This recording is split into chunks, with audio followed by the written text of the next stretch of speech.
Oi pessoal, oi Nazaré. Oi Nazaré, saudades. Estamos aqui, preparando esse momento com vocês. Infelizmente o cenário do país não tá legal, o cenário do mundo não tá legal. E a gente, por motivos óbvios, teve que adiar. A gente tá junto mesmo assim. Então hoje a gente vai fazer um momento místico, né? E nós, como somos da animação, vamos querer animar vocês de alguma forma, refletir algumas coisas, né? Então segue aí pra vocês algumas canções.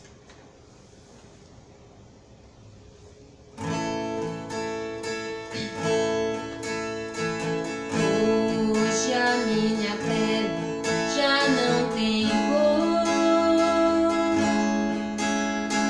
Vivo a minha vida, seja onde for. Hoje entrei na dança, não vou sair.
Precisamos de todos vocês. Se a vida fosse fácil como a gente quer, se no futuro a gente pudesse prever, eu estaria agora tomando um café, sentado com os amigos em frente à TV. Eu olharia as aves como amei, daria um abraço apertado em meus avós. Eu te amo a quem nunca pensei. Talvez é que o universo espera de nós. Eu quero ser curada e ajudar a curar. Eu quero um novo sol, que esteja preparado a quem me conduz. Que seja todo dia como girassol, de costa pro escuro, de frente pra luz.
fosse fácil como a gente quer, se no futuro a gente pudesse prever, eu estaria agora tomando um café, sentado com os amigos em frente à TV.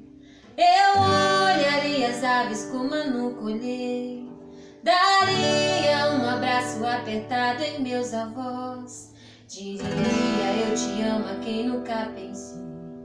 Talvez é que o universo espera de nós. Eu quero ser curada e ajudar a curar. Eu quero melhor do que eu nunca fui, fazer o que eu posso pra me ajudar, ser justo e paciente como Jesus.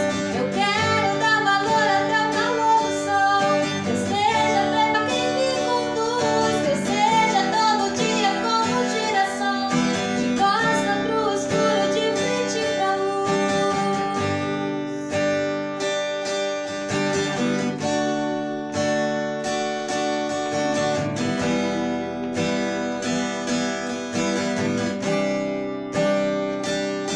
Eu olharia as aves como no colher, daria um abraço em meus avós, diria eu te amo a quem nunca pensei.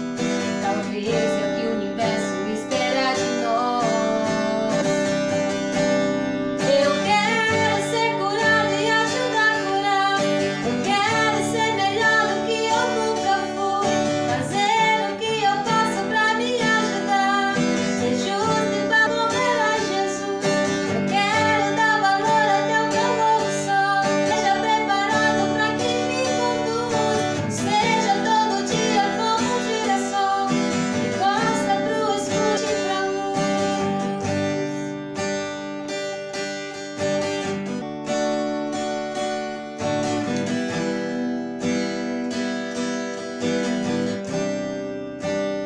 Eu quero dar valor até o calor do sol, eu esteja pra quem me conduz, e eu seja todo dia como um girassol, de costa pro escuro e de frente pra luz. Boa tarde para todos nazarenos e nazarenas. Diante dessa situação que a gente está vivenciando no mundo, né? Hoje o nosso encontro é de forma aconchegada no nosso cantinho. Muitos estão nas salas, outros estão na sala junto com suas famílias.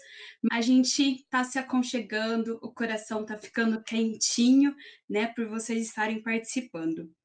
Então, sejam todos e todas bem-vindas, tá? Hoje seria o nosso último encontro, mas para a gente começar eu separei um trechinho, um texto do Dom Pedro Casadáliga para a gente refletir, Caminho que a gente é. Retirante, só caminho é que há. Terra de roça e morada não tem mais. Os 7 palmos de outrora nem todos vão me encontrar. Retirante, caminheiro, só caminho é que há. Caminho que a gente é, caminho que a gente faz. Para viver, para andar, para os outros caminheiros se ajuntar. Caminho para os parados se animar. Para os perdidos, de novo se achar. Para os mortos, não faltar. Caminho que a gente é, caminho que a gente faz. Se tem cerca, não temos braço e facão para. Se temos cerca, não temos braços e facão para cortar. Se a noite fechou-te o rumo, procura junto aos irmãos. Coração em companhia, sempre encontram o ar. Deus de Deus em tudo e sempre. A história e a gente faz, lavrando no dia a dia nossa hora e seu lugar. Recolhe o sangue dos mortos no sol de cada manhã. Colhe dos velhos o alerta, dos moços o órfão, verdade, e das crianças a paz. Faz do canto do teu povo o ritmo do teu andar. O largo letargo deixa a saudade para trás. Quem caminha na esperança faz no hoje o amanhã. Deixa os garimpos de lado, se queres bamburear. Terra, que é mãe de todos, amor de todos será. Caminheiro, só caminho é o que há. Caminho que a gente é, caminho que a gente faz. Por ora, isso é o que há. Mas um dia o mundo virá e tem o que haverá. Então, assim a gente começa, né, o nosso encontro com uma pessoa muito especial, né, para gente, que vem falar, que nos conduzir nessa tarde de hoje, né? E vocês lembram do nosso último encontro, né? Sociedade, realidade a ser conhecido e transformado. Olha só o que o desejo nos fez, né? Nós estamos precisando nos transformar diante de tudo isso que vem acontecendo. E hoje, né, com essa pessoa maravilhosa, a gente vai refletir, olhar um pouquinho para o tema que seria, né? Para semear o reino de Deus, por onde e como começar. Então, Frutuoso vai dar essa iluminação para a gente. Ele que foi assessor da Pastoral da Juventude por mais de 30 anos aí, né? Hoje mora em Curitiba e eu vou contar uma coisa para vocês. Eu tô nervosa por causa desse homem, porque assim, ele marca história de caminhada porque ele estava em Ribeirão na nossa primeira jornada, né, diocesana aqui em 2009. Então, assim, que prazer falar com esse homem. Obrigada e seja bem-vindo, Frutuoso.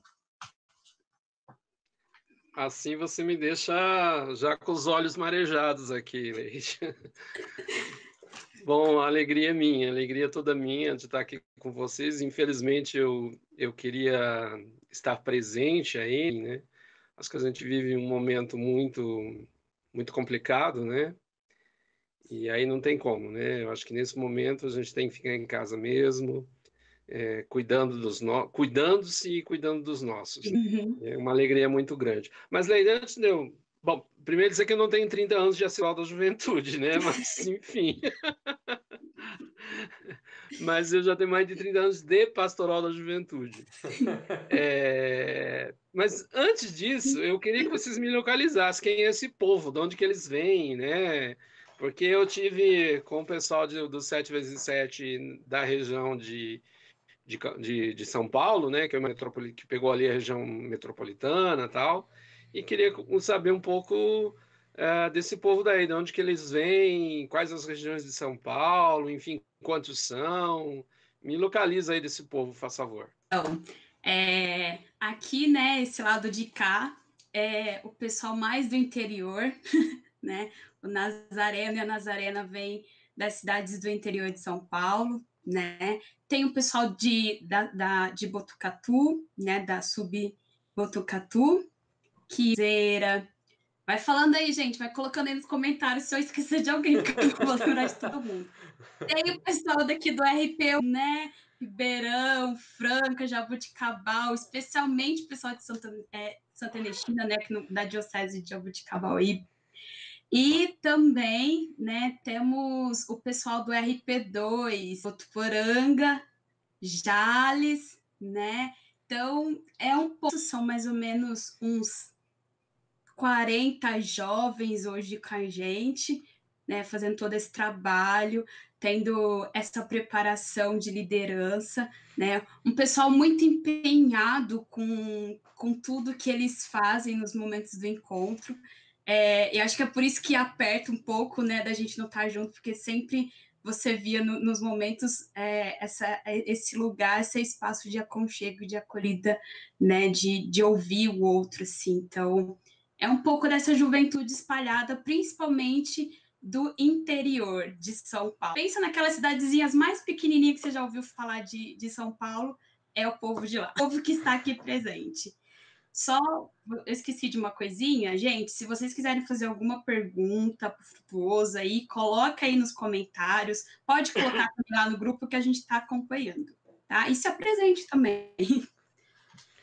Tá bom, então, gente. Bom, pode fazer a pergunta. Agora, se eu vou dar conta de responder, eu já não sei, mas vamos lá, né?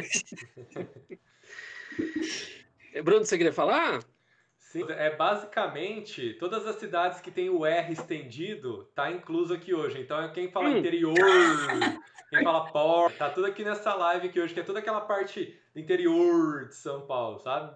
Complementando um pouco do que a Lady disse sobre os comentários e tal, eu tô aqui na parte técnica, né, o TI do encontro, e me botaram de fazer uma live, nunca fizemos a primeira vez, então já peço perdão por qualquer eventual falha, pode jogar na minha conta aí, mas a gente vai se comunicando. Se der alguma falha aí, se tiver sem som, falhando alguma coisa, vocês mandam mensagem que eu tô acompanhando tanto no grupo do WhatsApp quanto aqui nos comentários do YouTube, beleza?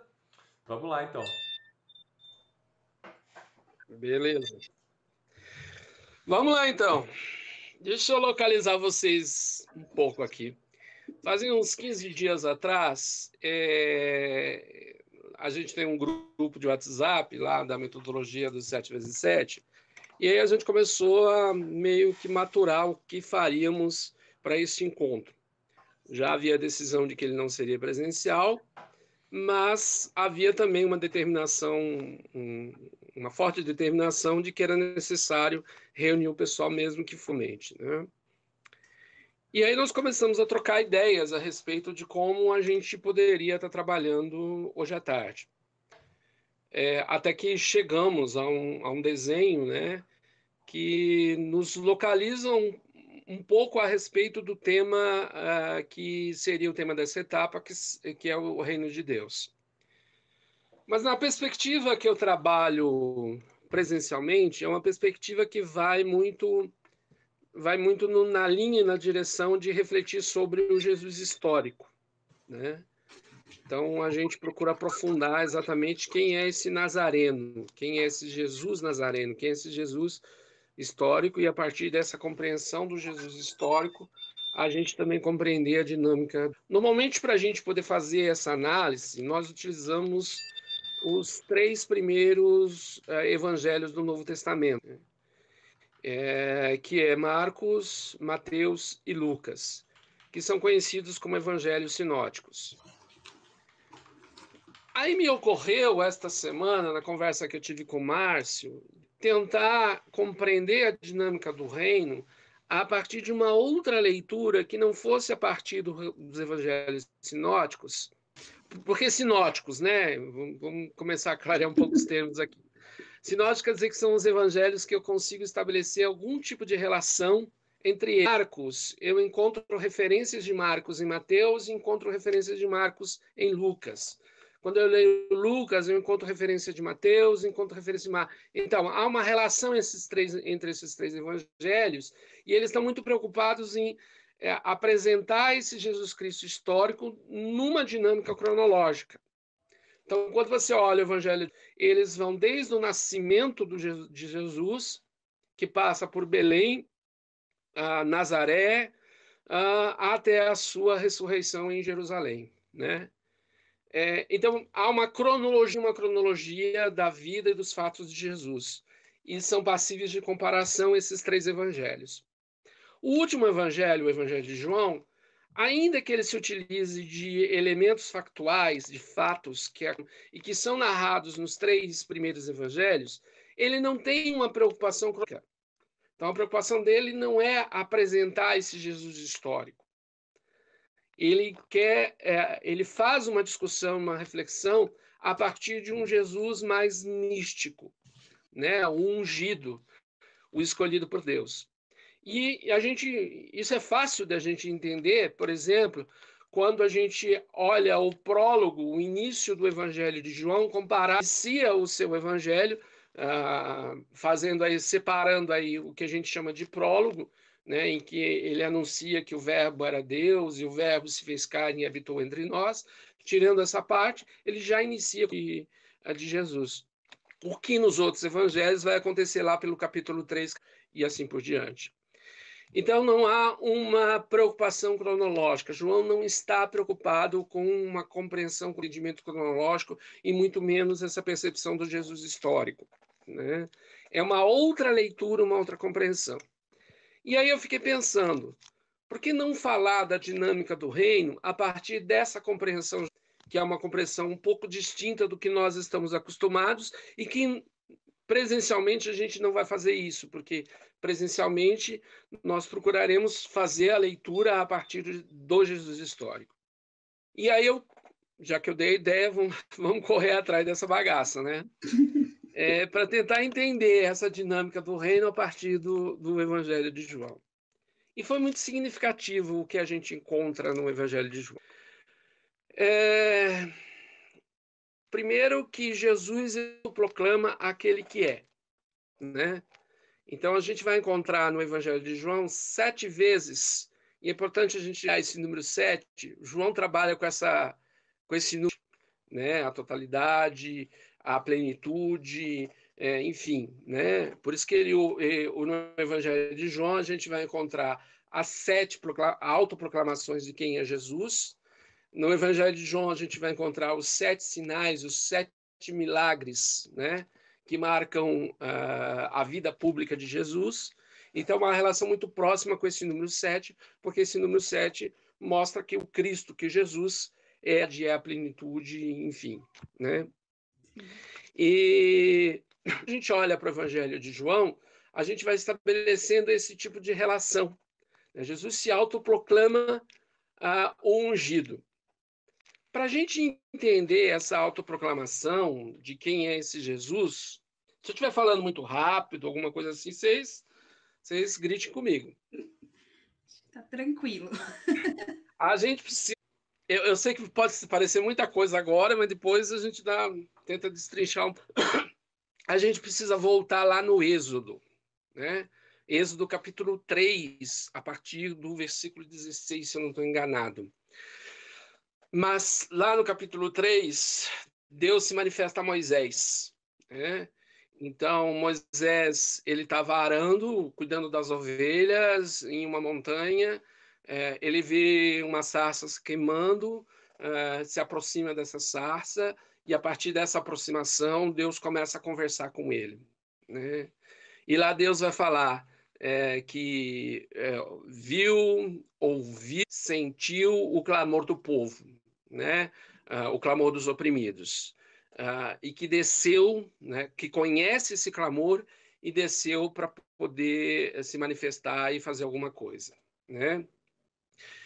Moisés é tomado por um sentido, se questiona, né? Mas enfim, né?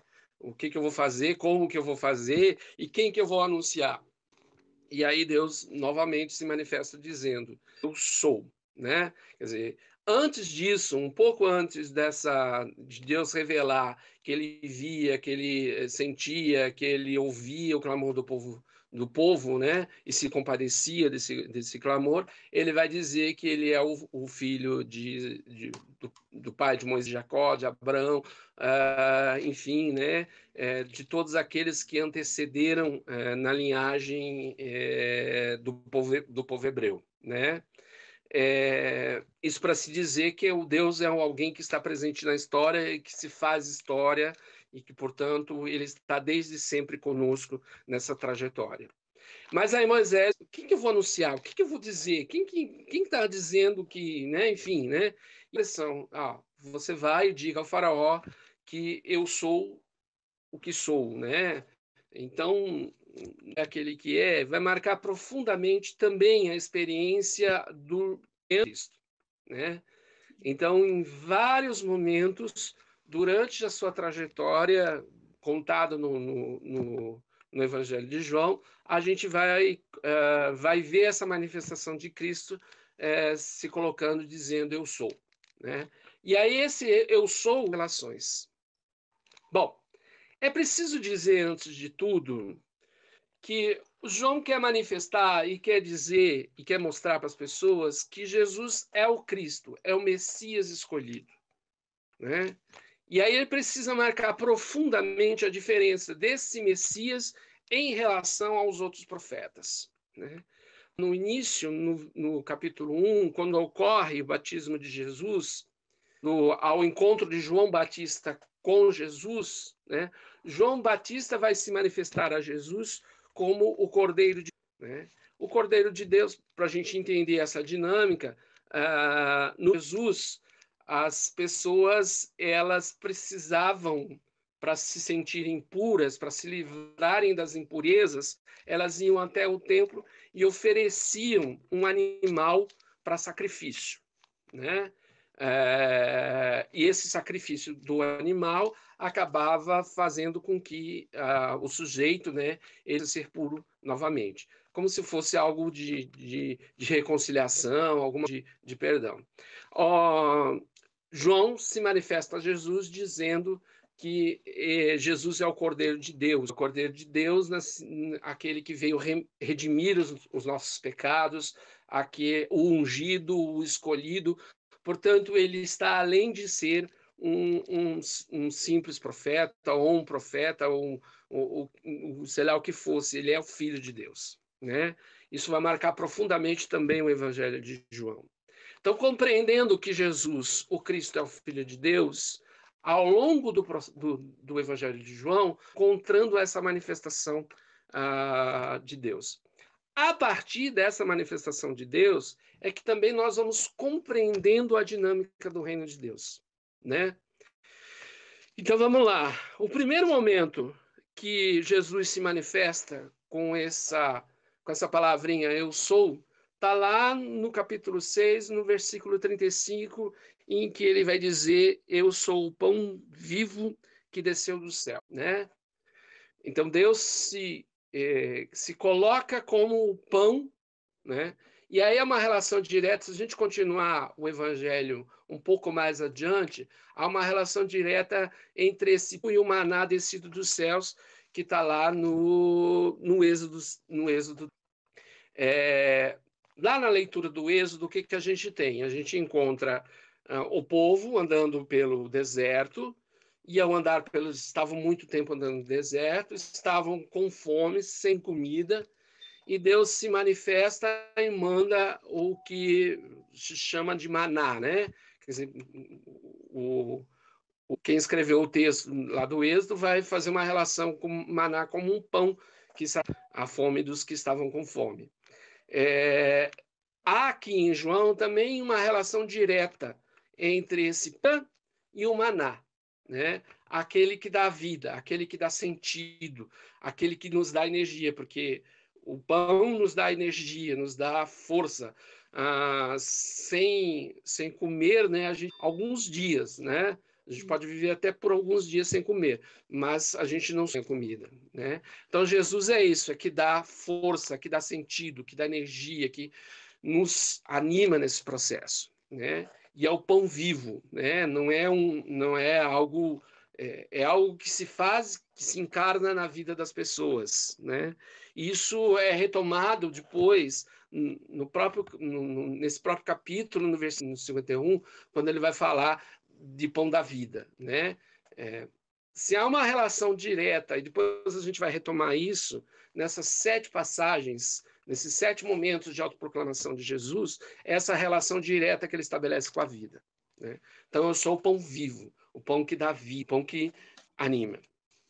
O segundo momento em que Jesus se autoproclama está lá no versículo 12, no capítulo 8, versículo 12, em que Jesus se diz luz do mundo. Eu sou a luz do mundo. E que é retomado depois também no capítulo 9, versículo 5, né? Bom, qual a ideia da luz? A luz é aquilo, né? Aquilo que clareia, aquilo que nos direciona num momento de escuridão. Dessa forma também a luz tem um sentido de tomada de consciência, né? Isso que a gente costuma dizer, clareou as minhas ideias agora, quer dizer, iluminou as minhas ideias agora. Tem um sentido de tomada de consciência, né?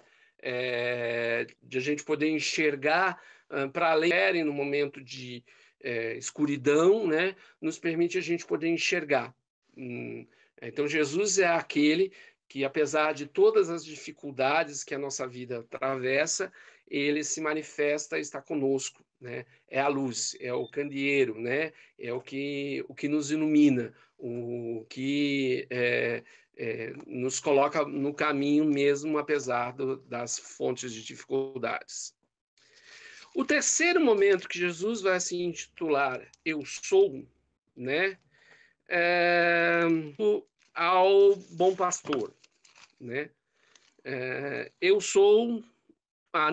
antes disso, no capítulo 7, retomado no capítulo 10, versículo 9, ele vai dizer, eu sou a porta, né?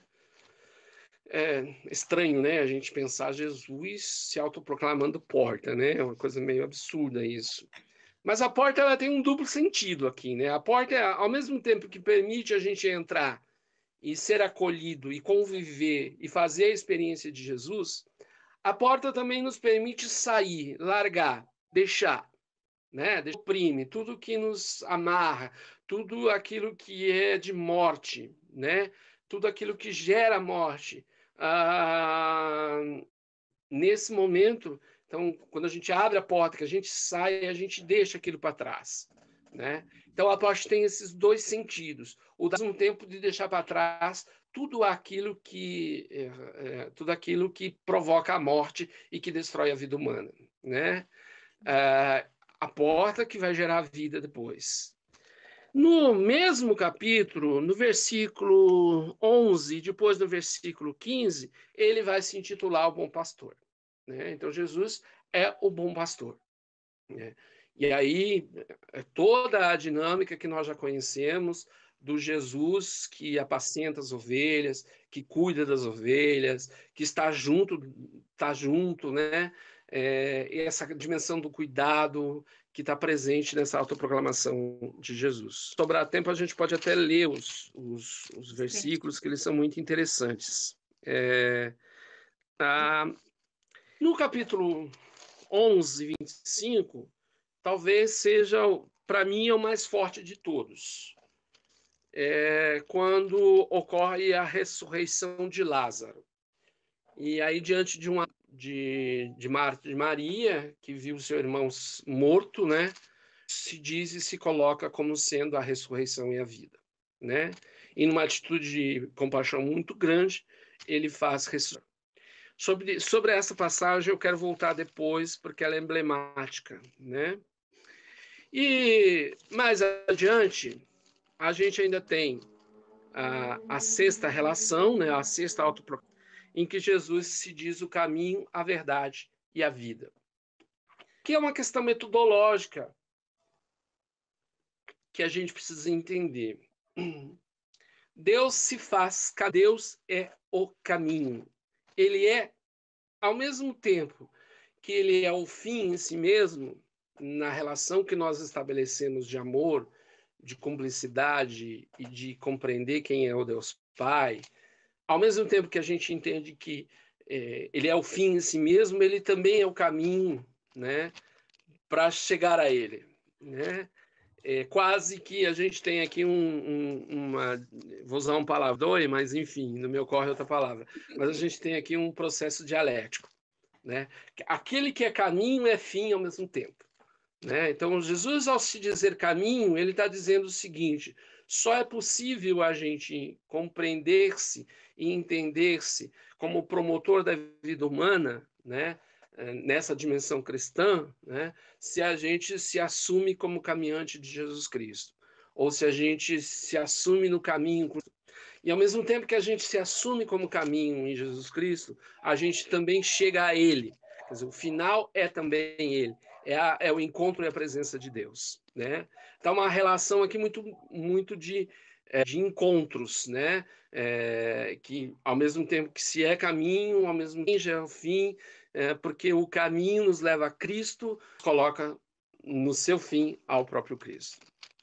E a última autoproclamação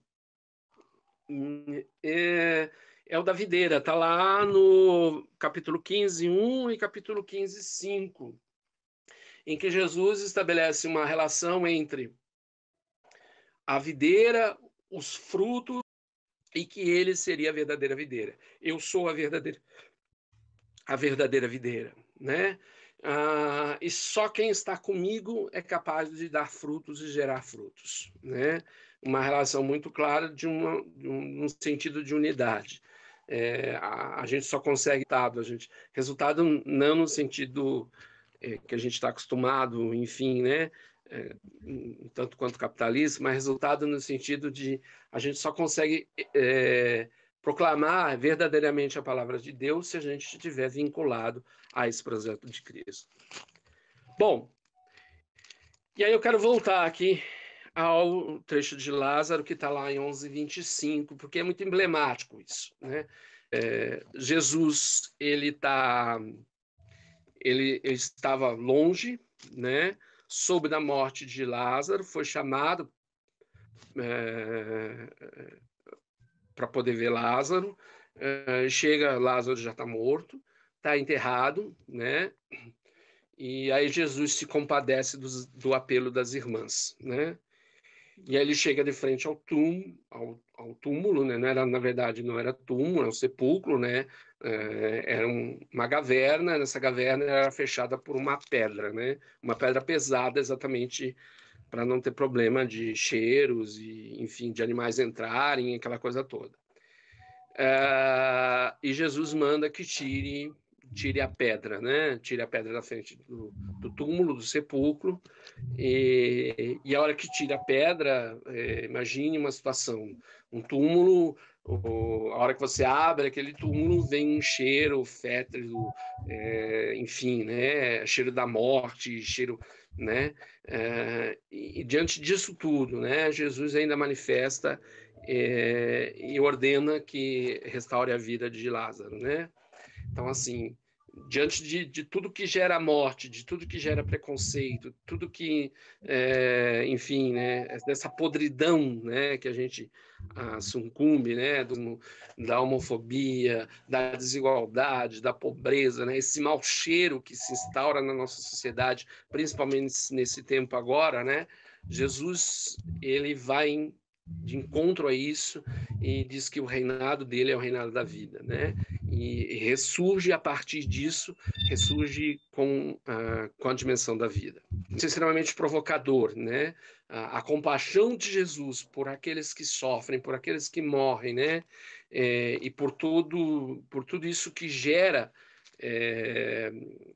essa morte, né, faz com que ele ressuscite Lázaro, né, faz com que ele nos ressuscite a cada dia para a gente compreender melhor a dinâmica do seu projeto, a dinâmica do seu reino, né? Então, olha só, todas essas passagens bíblicas, elas estão amarradas num sentido muito maior que é o sentido da vida, do capítulo e do versículo, para ter um sentido e um contexto mais geral, vocês vão entender que Jesus, mesmo ao manifestar, né, mesmo ao se manifestar como pão, como porta, como bom pastor, como a ressurreição, como o caminho, como a verdade, como a luz, como a videira, ele se manifesta na dimensão da vida. Então, é porta em que sentido? É abertura em que sentido para a vida? Sentido que gera vida, né? Se é bom pastor, para quê? Para acolher as ovelhas e acolher na dimensão da vida. A ressurreição, assim o caminho, né? A própria verdade que Jesus é, né? A luz que ele traz, enfim. Então nós estamos falando de uma dimensão maior, explicitada por João, que é essa dimensão da vida e que nos liga diretamente, de uma forma muito próxima ao reino de Deus, né? A dinâmica para qualquer um desses dois olhares. Se eu olho para o Jesus histórico, eu vou enxergar no Jesus histórico a partir da sua relação com o seu povo, com a sua realidade, com o seu cotidiano, eu vou enxergar muito fielmente a presença, a necessidade do resgate da vida humana, né? Isso a gente vê claramente no Evangelho de Lucas, Mateus, Marcos, no Sermão da Montanha, que está em Mateus, quando Jesus chega na sinagoga e abre o livro de Isaías e fala que, né, eu vim libertar os cativos, né? Isso está muito forte também, novamente, em Mateus, quando ele fala do juízo final, lá no capítulo 25, em que ele vai falar, eu tive sede, e toda vez que fizestes isto a um dos meus, fizestes a mim, né? No próprio Evangelho de Marcos, né, na relação que ele estabelece com os seus 12 apóstolos, enfim, né? No Jesus histórico, isso se evidencia a partir da sua realidade, do seu cotidiano e da manifestação desse cotidiano. No Jesus místico, né, quando a gente olha para João, ativadas com a palavra de Jesus. E não pode ser diferente também, porque lá no Êxodo, quando a gente olha o Êxodo, a gente vai encontrar fielmente que esse Deus que se manifesta e que unge Moisés para dar continuidade ao seu projeto, né, o faz também na perspectiva da vida. Então, o Jesus manifestado em João, o Jesus místico manifestado em João, é o Jesus que traz para nós o sentido da vida, do resgate da vida humana, que é o mesmo Jesus histórico. Não há uma dicotomia, não há uma relação, uma distinção entre esses dois Jesus. Por mais que alguns queiram fazer essa distinção, isso não existe. Então, a primeira dimensão do reino que aparece aí é essa dimensão da vida, né? Da vida humana, da dignidade humana. Tudo aquilo que nega a vida humana, humanos serem mais humanos, né, é negação do projeto de Deus. E, portanto, não é reino de Deus. Não é sinal do reino de Deus, porque o reino de Deus ele vai exatamente ao contrário. Ele propõe a vida humana e a vida em abundância. A segunda relação que a gente tem que estabelecer aqui é naquilo que João traz para nós, uma relação muito direta, é a tomada de consciência. Isso se evidencia mais quando Jesus... Se evidencia também num dos milagres que Jesus faz, dos 7 sinais que Jesus faz e que aparecem no Evangelho de João, que é a cura do cego, né? E a cegueira, ela pode ser biológica, mas a cegueira também ela pode ser estrutural. Quando nós não enxergamos ou não conseguimos compreender as relações pelas quais estamos estabelecidos, acabamos sucumbindo a projetos que muitas vezes levam à morte. Então, a dimensão da consciência que aparece de uma muito evidente quando Jesus se autoproclama a luz do mundo, se manifesta de uma forma muito evidente quando Jesus cura o cego, né? É também dimensão e compreensão, né? Só se tem compreensão do reino de Deus aquele que é consciente a respeito do próprio reino de Deus. Mas não se é consciente de uma vez toda ou de uma vez para sempre. O que eu quero dizer? Que o processo de consciência é sempre processo. É caminho que a gente faz. Então, há momentos em que eu estou mais consciente, para dali a pouco não estar, para retomar minha consciência mais adiante. Eu estou dizendo porque é um processo constante. Aquilo que a gente fala em relação à conversão, que a conversão é sempre um processo constante, o processo de consciência também é sempre um processo constante. O texto que sobressai a partir da leitura dessas leituras e compreensão do Jesus místico, dessas 7 autoproclamações, e que está muito evidente no trecho sobre a videira, é a cidade de uma unidade. Trata-se, o reino é um projeto coletivo. O reino não é de uma pessoa, né? O reino não é o reino é nosso, né? É um projeto coletivo. É um projeto que se desenha para a coletividade, né? O Messias não é apenas uma pessoa, ainda que a gente consiga estabelecer uma relação direta entre Jesus e o Messias. O Messias somos todos nós que nos empenhamos pela causa do reino de Deus. Consiga estabelecer uma relação direta entre Jesus e o Messias. O Messias somos todos nós que nos empenhamos pela causa do reino de Deus, que queremos fazer a vida humana acontecer e de forma plena e de forma comprometida. E do próprio Evangelho da Videira vem uma última característica que eu colocaria aqui do reino, né, para ir já finalizando essa última parte, que é a dimensão do amor. Quando nós lemos o Evangelho de João, no seu prólogo, ele vai fazer menção, e esse verbo estava em Deus, e esse verbo habitou em nós, esteve. quer dizer, o verbo, a palavra, né? É evidente que esse verbo a gente pode se referir a Jesus, mas eu também posso estabelecer esse verbo como uma expressão maior, né? Então, Deus é aquele que nos amou de tal forma, amou tanto a humanidade, isso é dito por Paulo, né? Amou tanto a humanidade que dispôs a estar conosco, né? Então, é um amor profundo. No trecho da videira, mais para o final desse texto, Jesus vai se referir aos seus apóstolos não mais não mais a relação entre mestre e né? Jesus ele vai dizer, olha, não os tenho mais como aprendizes, não, eu de agora em diante os chamo de amigos, porque eu os amei tanto e vocês me amam tanto que essa relação ela deixou de ser uma relação de mestre e aprendiz para ser uma relação de amizade e de companheirismo.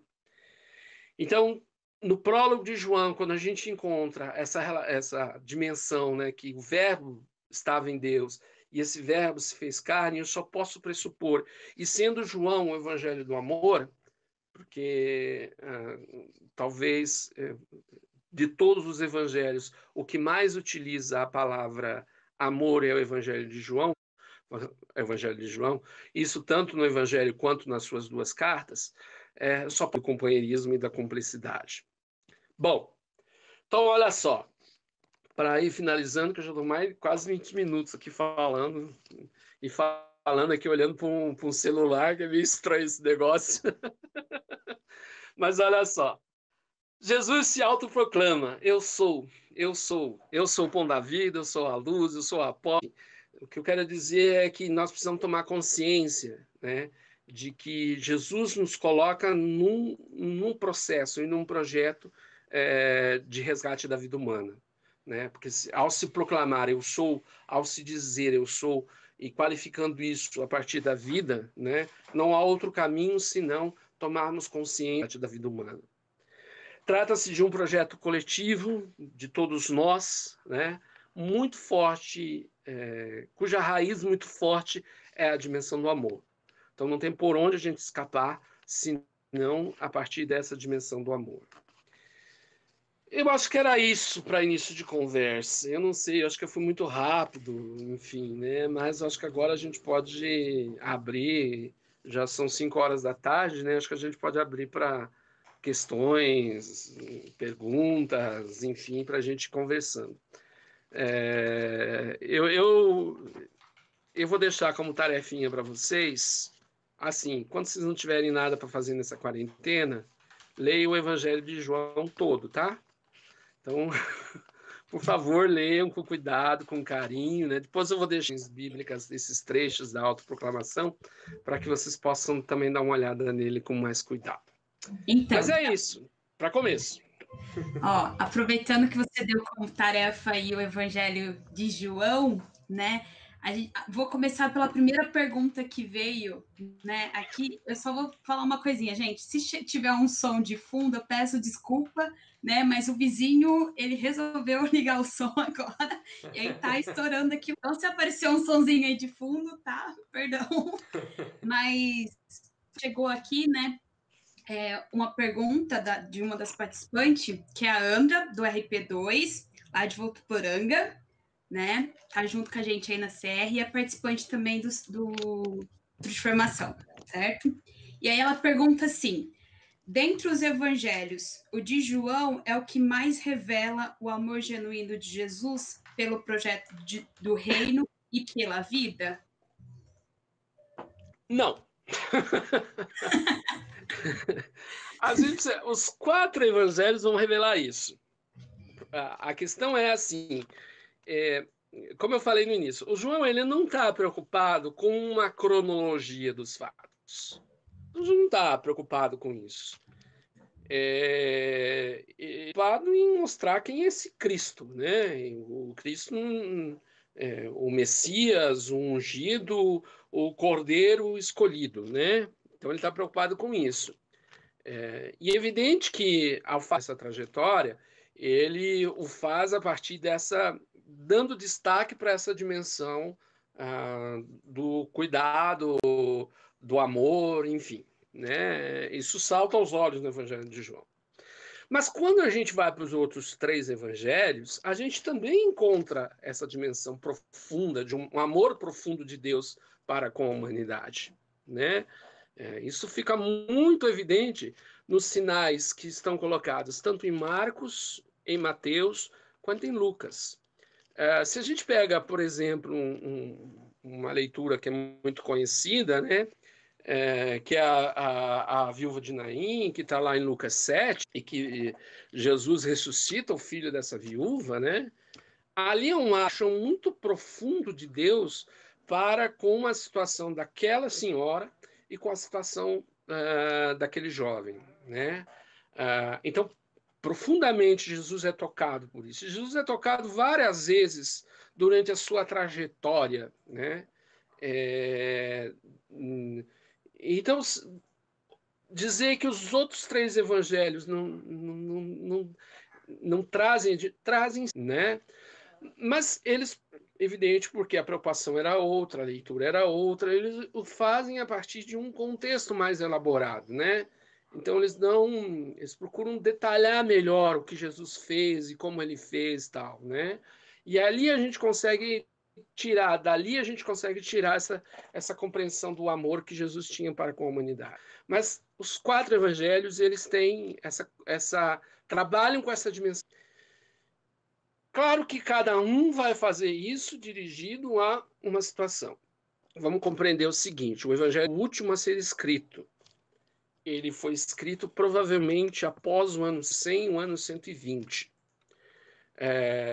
O Evangelho de Marcos foi o primeiro a ser escrito, ele foi escrito lá pelo ano 60, 70. Depois a gente tem o Evangelho de Mateus, pelo ano 80. E por último a gente tem o Evangelho de Lucas, que também está lá entre 80 e 100 anos.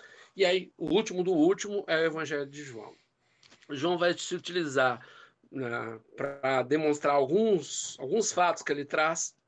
Ele bebe da fonte de Lucas. Então, vamos entender o seguinte: João conhecia os outros evangelhos, mas ele conhecia o evangelho de Lucas. E ele quis fazer uma outra leitura do evangelho de Lucas. E qual é a outra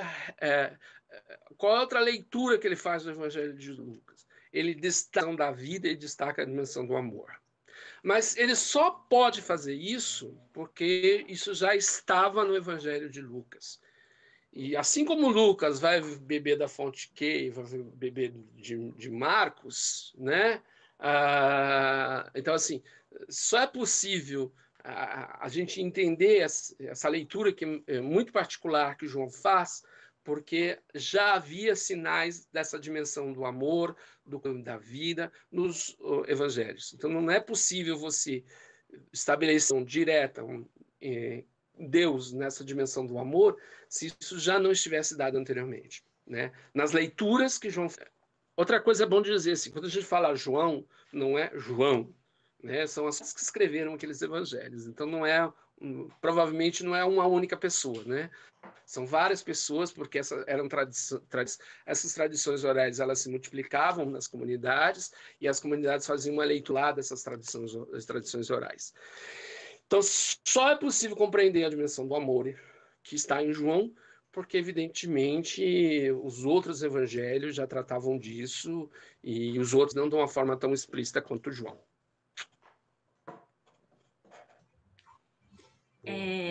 Diante, né, do que a gente está vivenciando aí, né, um pouquinho, você traz a figura de Jesus Cristo nos 7 aspectos aí, dele se revelando eu sou, né?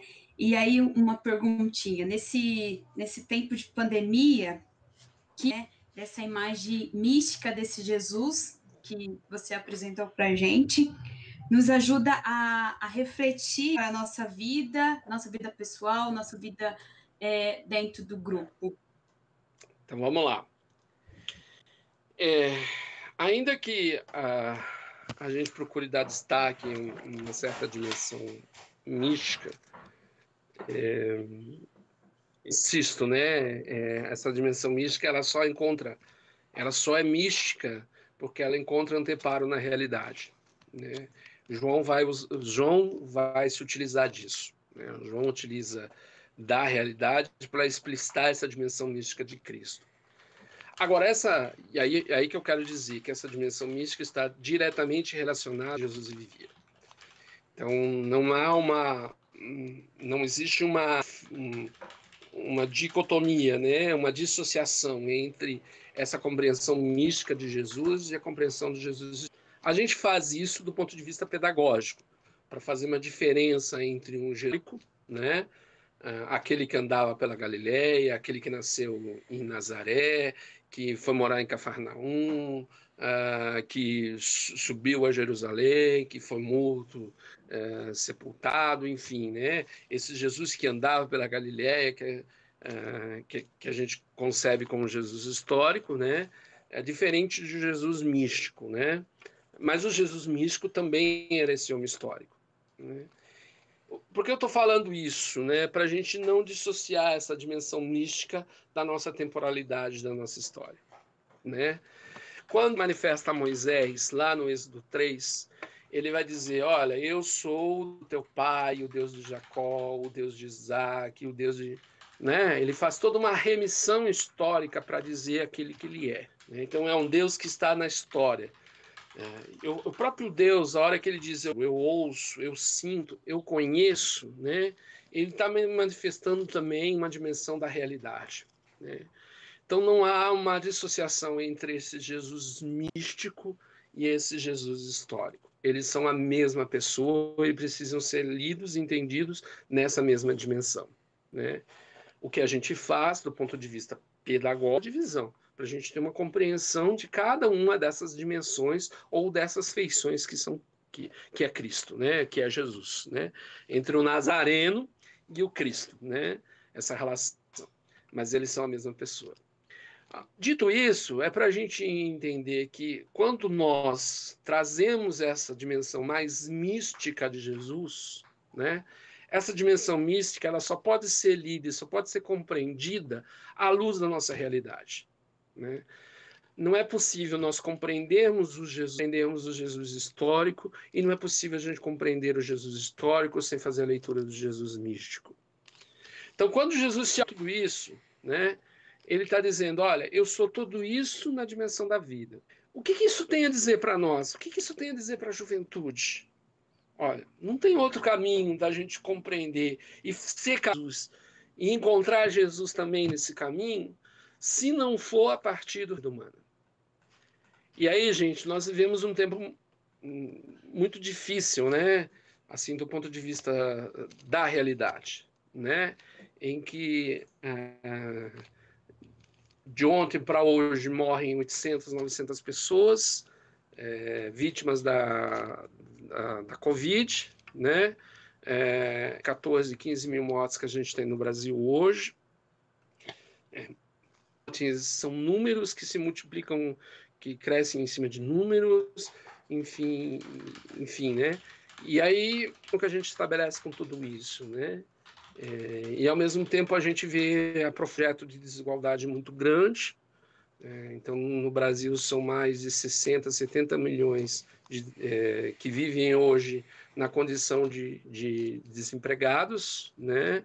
Ou de autônomos, ou sei lá o que isso for, enfim, né? Então, a gente vive um profundo processo de desigualdade, ao mesmo tempo, do ponto de vista da sociedade, o crescimento de um fascismo, de um conservadorismo, né? Enfim, né? E aí, enquanto leitura que a gente faz desse Jesus místico, a gente tem que dizer, peraí, né, esse Jesus que se autoproclama tudo isso, e 7 vezes se autoproclamou tudo isso, ele não pode ser conivente com todas essas barbáries que acontecem no mundo de hoje.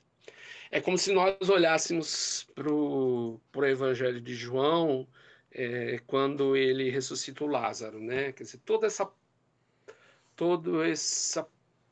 esse mau cheiro, né? Essa podridão que a sociedade tem, né? Quer dizer, a gente precisa trazer isso, discutir isso, refletir sobre isso para poder gerar mudança. Então, o Jesus místico nos coloca num caminho de proximidade com o Jesus histórico, que é o mesmo caminho, quer dizer, não há distinção entre um e o outro, que é o mesmo caminho, que é o caminho do resgate da vida humana. E toda vez que a vida humana estiver sendo desrespeitada, a gente precisa combater esse desrespeito. Enfim, por isso o nosso posicionamento diante de um tempo tão difícil e tão conturbado como a gente vive hoje. Boa. Bruno, vamos deixar o pessoal aí pensar mais um pouquinho para mandar mais perguntas. Vamos tocar uma música? Vamos animar esse grupo aqui também? E aí, enquanto isso, pessoal, enquanto vai rolando a música, vai mandando sua pergunta aí pra gente, vai compartilhando, né, da fala do Frutuoso aí. Beleza, legal. Vou deixar a música, só queria compartilhar com o Frutuoso, não sei se ele está acompanhando os comentários ali na live e tal, que tá muito legal, tá parecendo tipo uma ressonância da palavra, assim, sabe? Tudo que o Frutuoso fala que marca, assim, a galera vai lá e coloca no comentário. Depois a gente pode até mandar um feedback aí pro Frutuoso para ele ver como ele tá marcando aí a galera. Bom, eu vou botar uma música para tocar então. A galera que quem quiser mandar uma pergunta, aquilo lá, pode mandar tanto nos comentários como nas perguntas, beleza? Vamos lá então.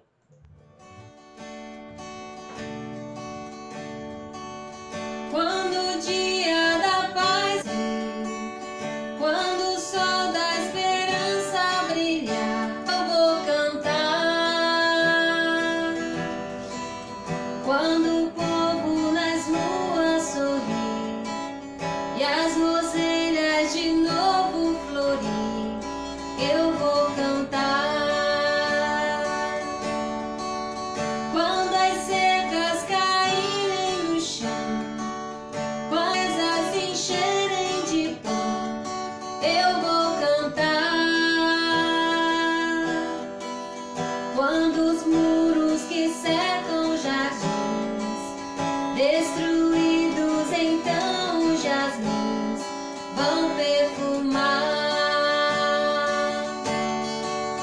Vai ser tão bonito se ouvir a canção cantada de novo. No olhar da gente a certeza do irmão, reinado do povo. Vai ser tão bonito se ouvir a canção cantada de novo. No olhar da gente a certeza do irmão, reinado do povo. Quando as armas da destruição destruídas em cada nação, eu vou sonhar o decreto que encerra a opressão, assinado no coração, vai triunfar. Quando a verdade se ouvir e a mentira não mais existir, será enfim tempo novo de justiça, sem mais ódio, sem sangue ou cobiça. Vai ser assim. Vai ser tão bonito se ouvir a canção cantada de novo. No olhar da gente a certeza do irmão, reinado do povo. Vai ser tão bonito se ouvir a canção cantada de novo. No olhar da gente a certeza do irmão. O dia da paz renascer, as ruas sorrir e as roselhas de novo florir, eu vou cantar. Quando as secas caírem no chão, quando as mesas encherem de pão, eu vou cantar. Quando os muros que cercam jardins destruídos, haverá. Vai ser tão bonito se ouvir a canção cantada de novo.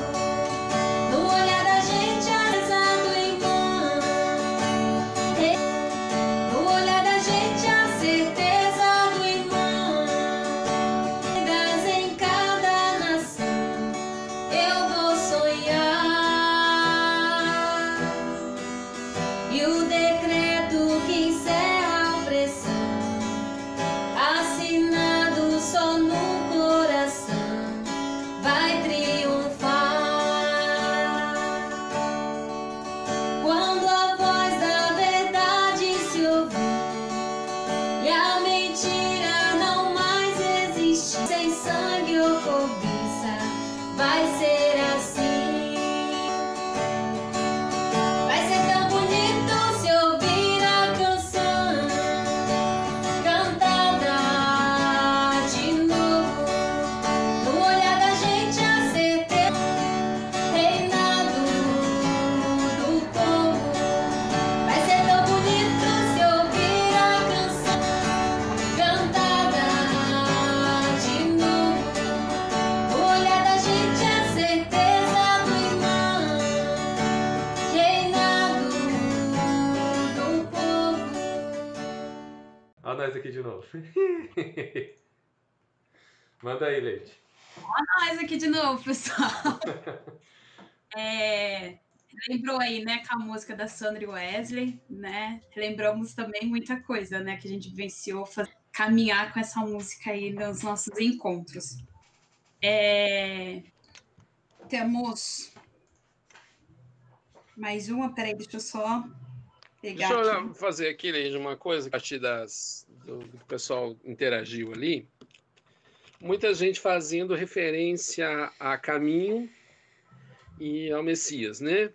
Talvez a gente voltar nesses dois aspectos que me parecem interessantes. Então, essa ideia de caminho, ela é muito presente na compreensão que a gente tem na pastoral da juventude, no processo de formação da fé, enfim, né, nos processos que a gente vivencia no grupo, nos nossos processos de desenvolvimento de vida, enfim, né, a gente está sempre nesse processo de caminho. A questão é que quando a gente olha não só para o Evangelho de João, mas a gente olha na perspectiva de compreender esse Jesus como o caminho, a verdade e a vida, e dentro daquilo que eu falei anteriormente, aquele palavrão, né, desse processo dialético, esse caminho, ele não tem um fim em si mesmo que não seja o próprio Cristo, né, como nós falamos anteriormente. Mas esse próprio Cristo é, ao mesmo tempo, o caminho. É meio confuso entender isso? É confuso, mas se a gente conseguir pensar numa dimensão mais nossa, do dia a dia, a gente vai compreender, né? Se a gente pensar isso em ciência, se a gente pensar esse caminho como o nosso processo de amadurecimento, a gente vai entender que, ao mesmo tempo que a gente faz esse processo, a gente já se torna, né? Então, assim, voltando a usar o Paulo Freire de novo, né? Nós somos seres destinados à incompletude, né? Ao inacabamento e à incompletude. Quer dizer, a gente nunca vai estar completo e nós nunca vamos estar acabados. Então não há um fim. Eu estou dizendo isso assim, não há um fim a chegar nesse ponto, né? Vou fazer tudo isso para alcançar o reino de Deus, o reino dos céus, mas na verdade o reino de Deus e o reino, ele se manifesta na medida em que nós fazemos o processo do caminho. Quer dizer, eu me torno maduro a partir do caminho que eu amadureço, né? Não há outra perspectiva.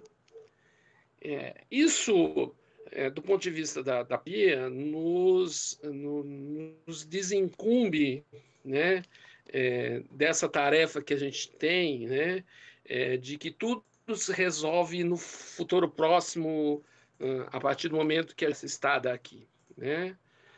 De forma nenhuma, O reino de Deus é a expressão deste momento, que acontece aqui e agora, né? Por que ele é a expressão do que acontece aqui e agora? Porque se Jesus é também expressão daquilo que acontece aqui e agora.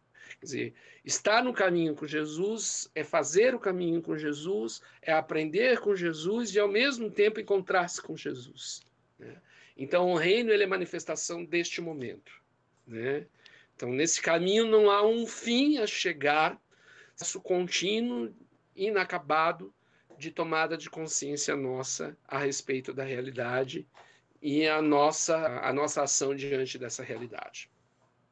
Então, é um caminho. Não espere que no final desse caminho vocês vão alcançar o reino de Deus, o reino dos céus, porque isso não acontecerá. O que acontece é que nós manifestamos esse Deus e fazemos esse Deus acontecer no nosso dia a dia, no nosso, né? Esse caminho, essa verdade acontece cotidianamente com a gente. Nós ali já estamos manifestando a presença de Deus e ali já acontece o reino de Deus, né? Então não há um fim, né? Senão esse grande encontro que nós manifestamos cotidianamente com o próprio Cristo. Isso é importante dizer porque a gente sempre se ilude, né, de algo que a gente vai encontrar lá no fim, isso se dá neste momento aqui e agora. O segundo elemento que aparece muito ali naquilo que vocês estão refletindo é em relação, né, e aí dá para a gente compreender todo o processo do messianismo, né, que estava instaurado na sociedade de Jesus na época de Jesus, que eles, antes de Jesus, em que os judeus aguardavam, ansiavam pela presença do Messias. O Messias que se aguardava era aquele ungido, todo-poderoso, um senhor, né, que vem para libertar todo mundo. E isso, quando a gente olha para Jesus, a gente diz, isso não aconteceu. Vamos francos, né? Que Messias é esse que morre na cruz e, né, mesmo que tenha ressuscitado, mas olha como é que estão as coisas hoje ainda aí, né? Isso para dizer também para nós, e alguém também escreveu ali, eu já tinha falado sobre isso e eu quero retomar isso aqui, né? Até um pensador que faz uma relação muito próxima entre judaísmo e messianismo, que é o Walter Benjamin, em que ele vai colocar o messianismo como uma missão da própria classe trabalhadora para fazer os enfrentamentos ao mundo de injustiça, né? Então, assim, por mais que a ressurreição de Cristo ela é sinal para nós, né? E que nos enche de esperança, né? E que faz acreditar nessa presença viva, né? Por mais que nós comunguemos dessa esperança nas celebrações eucarísticas em que participamos, tudo isso só tem sentido se nós nos revertimos da nossa compreensão, da nossa orar. O Messias é aquele que vem restituir, que vem restaurar a dignidade humana, né? Todas as desigualdades e restaurar a dignidade humana. Então, quando a gente olha para Cristo e diz assim, para Jesus, né? Olha, estamos aí há 2000 anos de tudo isso que aconteceu e o mundo continua uma merda, né? Então foi em vão? Não, não foi em vão, desde que a gente se compreenda também como Messias neste processo, né? A gente tem uma missão messiânica neste mundo. E a nossa missão messiânica é de redimir, de tornar esse mundo mais humano, né? Aí sim a gente compreendeu a centralidade da missão de Cristo, aí sim a gente compreendeu a centralidade da ressurreição de Cristo, aí sim a gente compreende a dimensão de um projeto coletivo que a gente faz, aí sim a gente compreende por que nós, na Pastoral da Juventude, acreditamos no grupo de jovens ainda, por que nossos processos são processos coletivos, né? Por que a gente insiste tanto nisso? Porque esse projeto messiânico, ele está no mundo para ser nossa, né? É tarefa e esperança. Aquilo que a gente lê na Civilização do Amor, né? Lá na década de 68, 65, com o Concílio Vaticano II, né? Que a juventude em si, uma tarefa de tornar nova todas as coisas, né? Traz também, tem em si a esperança de fazer ser. Então, esse processo, esse projeto messiânico cabe a nós, né? De certo sentido, nós somos Messias, né? Quando a gente entende da necessidade de dar continuidade a esse projeto que foi colocado por Jesus e que João explicita e que os outros evangelhos também vão explicitar. Então, o messianismo é uma dimensão que nós precisamos explorar, né? Uma dimensão que precisa estar muito dentro da gente, né?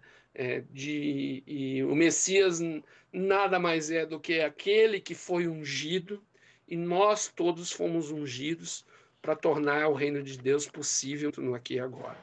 E lembrando que esse aqui e agora, esse caminho se faz cotidianamente. É isso. E temos mais uma aqui. Deixa eu pegar ela aqui. Olhando, você Pega fala uma que... fácil. Então tá.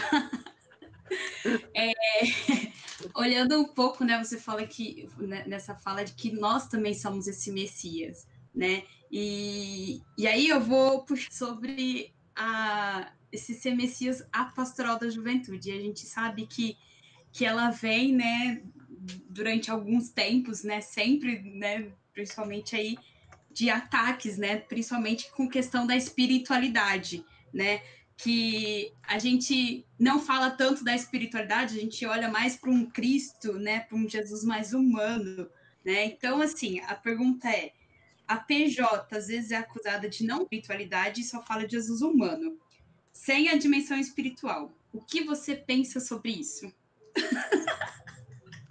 Bom, isso é fake news, né? Tá ok? Olha lá, gente. Isso é uma grande besteira, né, gente? Pega os nossos grupos de jovens, né?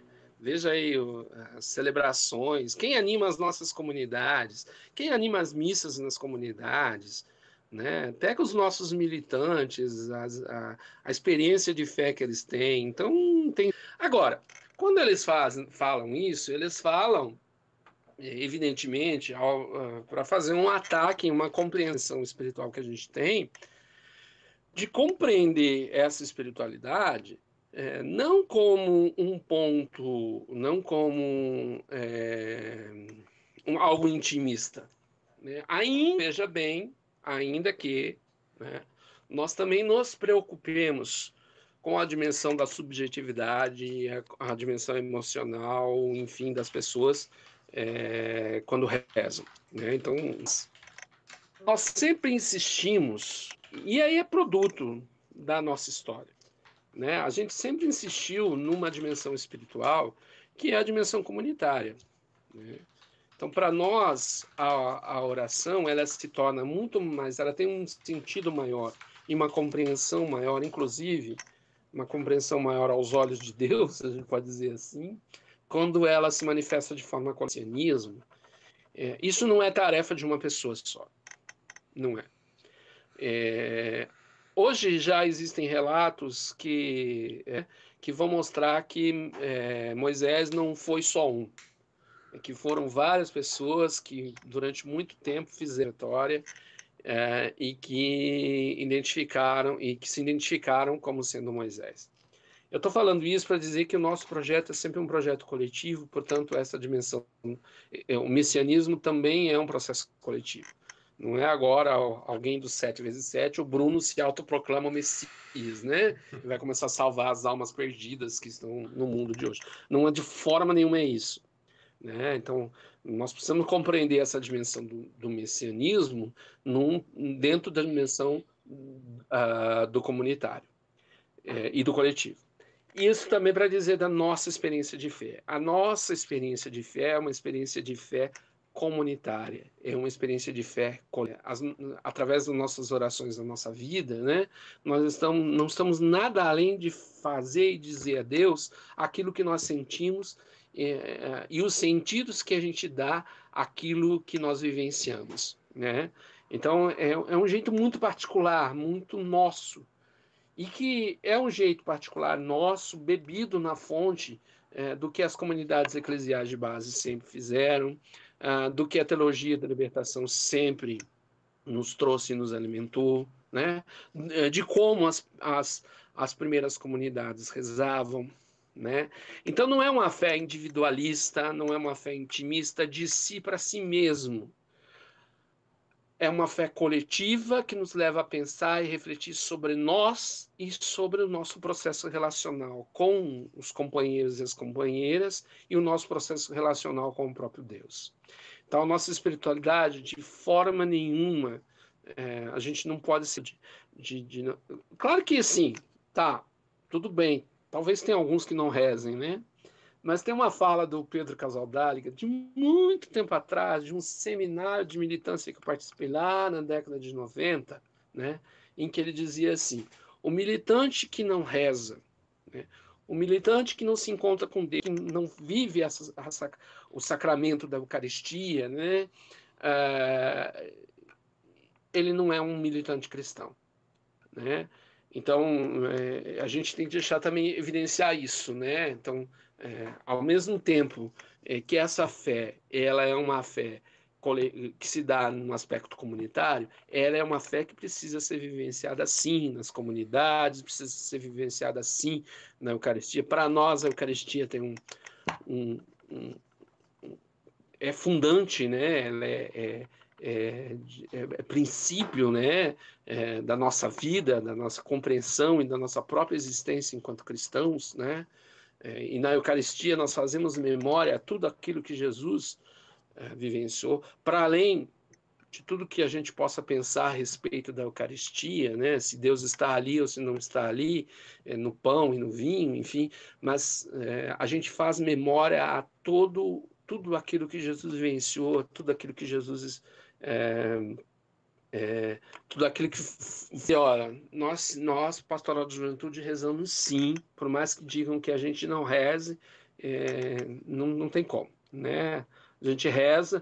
Eu duvido, né, que não tenham 7x7, que vocês não tenham feito as orações, feito as rezas, né? Eu duvido que não tenha grupo de jovens que não ajudem nas comunidades, nas celebrações. Eu duvido que não tenha grupos de jovens ou jovens que façam as suas orações e tenham a sua vivência de fé. Então, não existe. Eu acho que esse tipo de pensamento, inclusive, superado. É evidente que a gente não faz, ou a gente não tem uma fé intimista, do si para si mesmo. Por que não isso, gente? Vamos tentar também ajudar algumas coisas, entender algumas coisas aqui, né?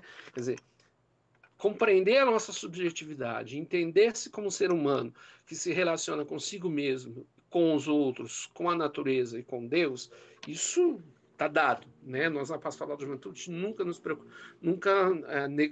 negamos isso, né? O que nós negamos é um projeto de espiritualidade que seja para si mesmo, né? Isso que a teologia da prosperidade faz, né? Então, quando a gente vê muitas igrejas evangélicas, que é poderoso, que vai te curar disso, tem até um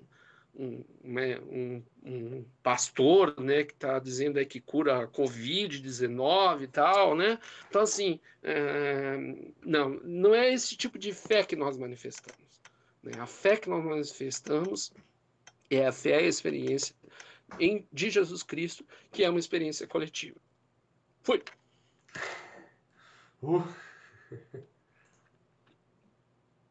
Temos alguns comentários aqui, né? Eu vou dar uma lidinha aqui. Pastoral da Juventude tem uma espiritualidade encarnada e comprometida com o evangelho, com aqueles que mais necessitam. O jovem que mora na periferia, que sofre discriminação, que não tem vez e voz, né? Um pouco da... Mas só me permite uma coisa aqui, né? O Papa Francisco ele vai alargar esse nosso conceito de periferia e vai colocar a questão das periferias existenciais. Eu acho que esse é um tema que a gente precisa. De forma nenhuma estou dizendo que nós não devemos nos ocupar das periferias mesmo, né? De forma nenhuma, né? Mas hoje existe tanto um leque maior, né? De compreensão de outras formas de exclusão que não seja apenas a exclusão a partir da classe social, né? Então, por exemplo, quando nós falamos de racismo, o racismo ele é estrutural, né? Por mais que as classes pobres elas estejam submetidas a uma força do racismo que outras classes não estejam, mas é algo estrutural que independe de uma classe social. Né? Quando a gente fala de homofobia, a gente está falando disso. Quando a gente fala de suicídio, a gente está falando disso. Né? Então, existe uma outra compreensão de periferia, né? Quer dizer, que está à margem de tudo que nós estamos acostumados. É evidente que a nossa opção é sempre a opção evangélica pelos pobres. Né? Temos uma opção pela classe, né? Mas mesmo dentro dessa classe, nós precisamos fazer os recortes para poder compreender tantas outras periferias que estão nas periferias, né, das nossas periferias. Quer dizer, é algo extremamente complexo, né? Quer dizer, pegue uma mulher que é negra, lésbica, né? Então, olha o conjunto de preconceitos e periferias que essa... Quer dizer, uma mulher negra, pobre, de periferia, lésbica, né? Então, um conjunto de preconceitos que ela vive é a periferia da periferia da periferia. Então, a gente precisa olhar também para essa situação. E o Papa Francisco, né, chama atenção quando ele amplia essa discussão das existenciais. Evidente que o nosso recorte é de classe, nós precisamos continuar com ele. Pobre é pobre, ponto, acabou. Jesus fala da pobreza material, né? Mas a gente precisa identificar também. A gente tem mais 15 minutinhos aí, né, do nosso momento aí de live, né? Não sei se acho que a gente quer, né, agradecer muito da sua participação, né, nesse momento, assim, dando essa luz, né, clareando aí um pouco o nosso dia, né, e o quanto é presença, sabe? É presença significativa na nossa vida, ter um pouco desse esperançar que você traz para a gente, né? Através desse olhar do reino, né? Que acho que agora, nesse contexto todo, é onde a gente fica mais perdido, né? Por onde, como a gente começa, né? A falar desse reino para o outro. A gente está vivendo uma coisa que a gente não esperava, a gente é jovem, e aí eu estava com vários planos, né? Então, te ouvir, né, acalenta um pouco a angústia que vem, né? Também ficar aí com a gente também, né? E te agradecer muito, né? Muito bom te ouvir, né? Esperançar junto com você, saber que você nos deixa um grande ensinamento, assim, né, nessa vida, nessa caminhada que a gente sabe quando a gente escolhe a pastoral da juventude não é uma caminhada muito fácil, né, a gente vai ter várias lutas aí, né, às vezes a gente também vai se reconhecer, né, nessa caminhada de luta, né, e a pastoral vai nos mostrando, guiando esses caminhos, né, as pessoas que passam pela gente, vai nos dando luzes, né, e aí, diante desse pessoal todo aí que tá, né, esses nazarenos, essas nazarenas, eles são luzes no caminho, né, e que aos poucos vai abrilhantando, né, então deixa um recado para esse pessoal aí que... Então tá, né? Acho que não tem muito... Eu acho que a ideia aqui era a gente fazer um esquenta. Eu espero que os tenha provocado em relação a isso, né? Como eu disse, eu procurei trabalhar algumas dimensões do reino a partir de uma leitura muito particular do reino a partir de uma leitura muito particular do Evangelho de João. Outras leituras poderiam ser feitas, outras compreensões poderiam ser feitas, enfim, né? Mas foi uma opção que eu fiz, né? e que dividi com os meus colegas, enfim, que ajudaram também a pensar essa tarde, né? O que fica em mim, assim, é uma vontade muito grande de vê-los, né? Porque é uma sensação horrível, né? Porque Sim. Primeiro que vocês já se conhecem, né? Então, entre vocês já se conhecem, né? Então, fico aqui meio de olho olhando os comentários no computador aqui e o computador aqui do lado, né? Aí eu fico lendo os comentários, tentando entender como cada um é e com o que cada um pensa, e aí eu fico mais maluco que vocês, né? Mas eu tô assim numa vontade louca de conhecê-los e de conhecê-las. E espero que essa discussão que a gente fez agora à tarde, meio atabaluada, né, e joga para cá e fala dali, fala de lá, enfim, né, e como a gente não tem interlocução, né, a gente nunca tem um feedback assim de que a coisa pode estar de um canto hoje, já faz uma música, já passa outra coisa, já muda a dinâmica, enfim, né? Aqui não tem muito disso, não. Mas esse é um esquenta. Então, essa dimensão que a gente deu neste momento, evidente que a gente, quando se encontrar presencialmente, eu espero que seja breve, né? A gente retoma ela, mas a gente retoma a partir de uma compreensão do Jesus histórico, né? Eu vou retomar esses textos. Eles só me ocorreram agora, né? Quando eu trabalhei a primeira vez com o grupo de Belém, né? Eu não trabalhei nessa dimensão. Isso surgiu essa semana e as discussões eram muito rapidamente. Foi de terça-feira para cá que a gente correu atrás de fazer as leituras, fazer os apontamentos, enfim, procurar alguns textos que nos ajudassem, né? Enfim. Mas é um esquenta, né? Uma pequena, são pílulas, né, que a gente está trazendo aqui para vocês, para a compreensão dessa dinâmica do reino, que eu espero aprofundar com vocês, né, conhecê-los e conhecê-las, né? Já que eu só vejo os rostinhos e os comentários de vocês aqui no YouTube, né? Espero conhecê-los e conhecê-las. Espero que seja logo. Foi uma alegria, muito obrigado pelo convite, né? E estamos aí, sei lá, precisando, estamos aí, tá bom? Boa, então, antes da gente finalizar, né, não desliguem ainda, a gente ainda tem algumas coisinhas. Agradeço, Virtuoso, né, é um prazer.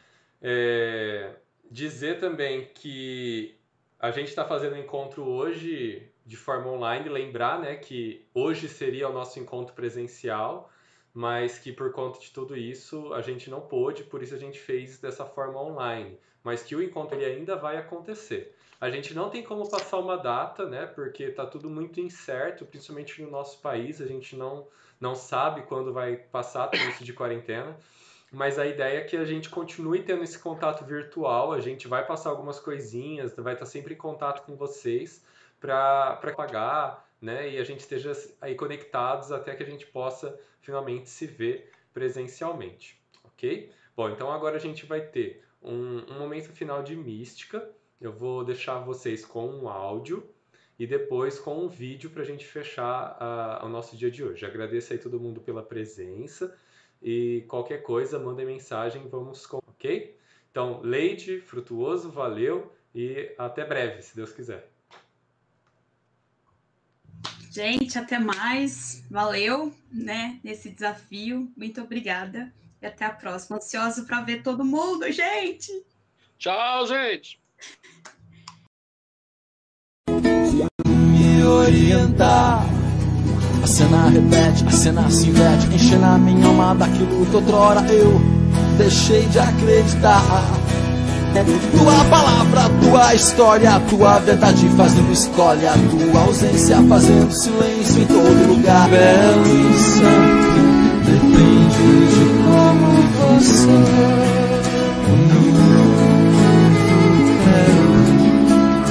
a fé que você deposita em você e só enquanto eu respirar vou me lembrar de você, só enquanto eu respirar, só enquanto eu respirar, vou me lembrar de você.